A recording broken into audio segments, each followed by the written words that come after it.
Salamat Sir Louie at sa mga mag-aaral ng iyong klase sa pagkakataon na makapagbahagi. No? Hindi lang naman ito yung, no, it's an actual case, but it's also, a legal academic discussion, no?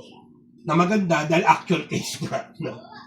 So, ang sasabihin ko lang sa inyo is patuloy ko ipaglalaban ng aking karapatan dahil ang aking pinaglalaban ay laban hindi ko lamang personal, kundi laban ng lahat ng mga manggagawang Pilipino. Okay? So, kailangan lumaban tayo kontra sa kontraktualisasyon. No? Ngayon din, bilang mga mag-aaral ng batas, we are all close students of the law. Gamitin natin ang batas. Di ba? Nakalagay doon ay, ngayon pa lang gusto ko i-fast track na mag-legal oath na kayo. Di ba? Na you will not delay any man for money, for anything. Di ba yung social justice provision natin na kaya hindi lahat ng ating mamamayan ay may kapasidad o pribileyo o kapangyarihan na makapag-take ng batas. Kaya dapat you should be happy, di ba?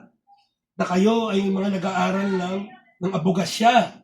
At kayo bilang nag-aaral ng abogasya, yan ay kinakatampukan ng pampublikong interes.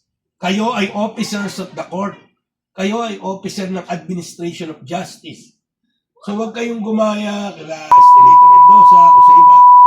Kayo ay maging mga mabubuting abogado. Dahil kung nagsasayang lang tayo ng pagod dito kung tuturuan kita. Tapos ikaw naman pala magiging walang yung HR, corporate lawyer, kakabte ka dun sa mga malalakas, sa mga may kapangyarihan. Di ba ang sa legal ethics natutunan natin, tayo ay laging papanig doon sa wala. Di ba? Those who are less in life should be more in law. So I invoke that. Abogado ka officer ka ng court, kung may magagawa kang tulong sa maliliit. Hindi ko sinasabi huwag kang kumuha ng kaso sa korporasyon. Sandali lang. Lalo na kung nakikipag-areglo naman. Pero piliin mo yung mga kaso na kinatatampukan ng social justice, public interest, general welfare, human rights. Hindi ho ba? Kasi nakita nyo naman ang lagay ng ating bansa. Dito papasok na ako sa national situation. Nakikita nyo yung flood control controversy. Di ba? Ilang abogado rin ang involved doon. Di ba? Yung human rights situation.